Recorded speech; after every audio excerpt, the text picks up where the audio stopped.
Assalamualaikum warahmatullahi wabarakatuh. Halo teman-teman, welcome to SV Channel.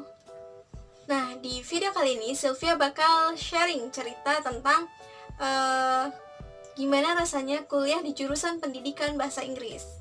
Nah, karena yang Sylvia tahu, pendidikan bahasa Inggris atau kuliah di yang jurusannya ada bahasa Inggrisnya gitu, lumayan banyak peminatnya juga nih. Mungkin karena emang suka sama film atau lagu atau gimana.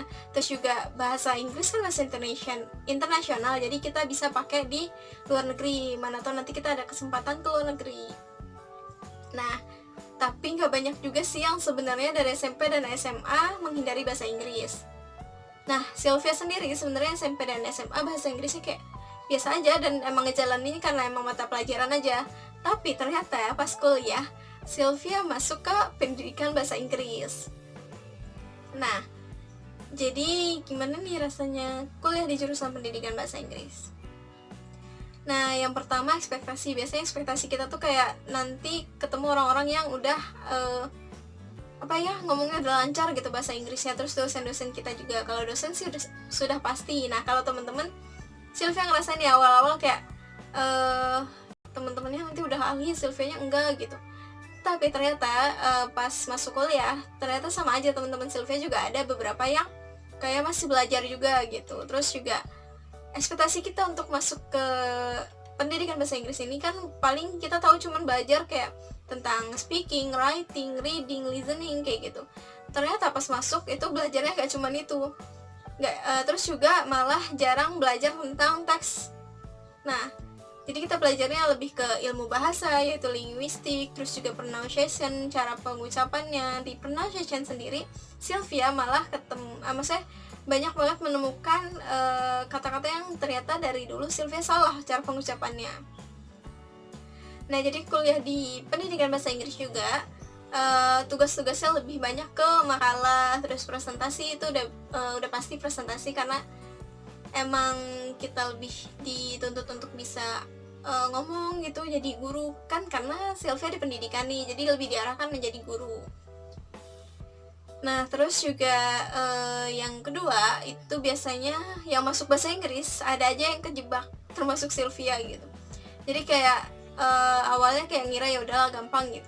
Ternyata pas masuk tuh bener-bener banyak banget hal-hal baru yang kita temuin. Kayak walaupun Sylvia kuliahnya di pendidikan bahasa Inggris, tetap ketemu ilmu bahasa, linguistik, terus pronunciation itu wajib banget. Terus juga ternyata ketemu sama yang bagian sastranya juga, yaitu novel, puisi, terus juga lagu.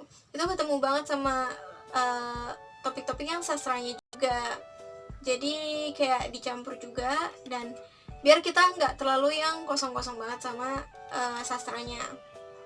Itu benar-benar ngebahas yang kayak sejarah juga, terus ada British, American yang kayak gitu-gitu. Kita ketemu tuh di pendidikan bahasa Inggris sendiri. Nah, terus ada yang masuk bahasa Inggris karena menghindari matematika.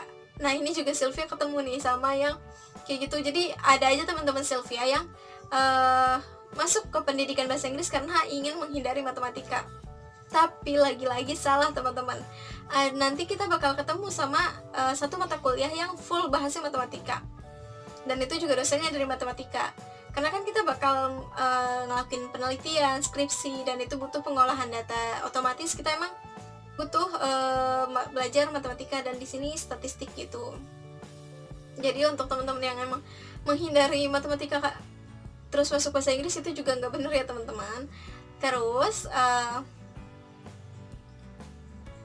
di sini di bahasa Inggris sendiri, walaupun emang kayak udah niat dan segala macam, ternyata emang berbahasa Inggris kayak biasa terus ngomongnya lancar dan segala macam itu sulit teman-teman, bener-bener butuh.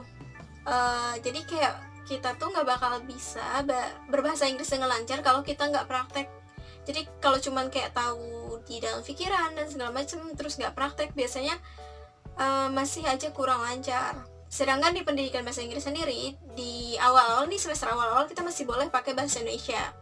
Tapi nanti di semester yang mungkin sudah semester atas gitu, itu juga harus ada beberapa mata kuliah yang kayak harus bahasa Inggris, terus dosennya ngomong bahasa Inggris. Di sini kesulitannya kalau misalnya emang teman-teman belum menguasai kosakata gitu, itu bakal bingung dan bakal bertanya-tanya, dosennya ngomong apa sih. Ini Sylvia juga pernah ngalamin di awal-awal gitu, kayak dosennya ngomong apa ya gitu. Nah, itu yang Sylvia rasain di jurusan pendidikan bahasa Inggris, teman-teman. Mungkin ada yang kurang nih, atau ada yang ngerasainnya berbeda. Nah, nanti boleh komen di bawah gitu. Dan itu juga dari kampusnya Sylvia sendiri ya. Mungkin kampus-kampus lain ada yang beda, boleh cerita juga. Nah, sekian. Jangan lupa untuk like, komen di bawah pengalaman teman-teman di bahasa Inggris, atau mungkin jurusan-jurusan lain juga boleh. Nah, terus jangan lupa share ke teman-teman yang lain, dan jangan lupa subscribe biar Sylvia tambah semangat bikin videonya. Terus agar channel ini terus berkembang. Dan sekian, wassalamualaikum warahmatullahi wabarakatuh.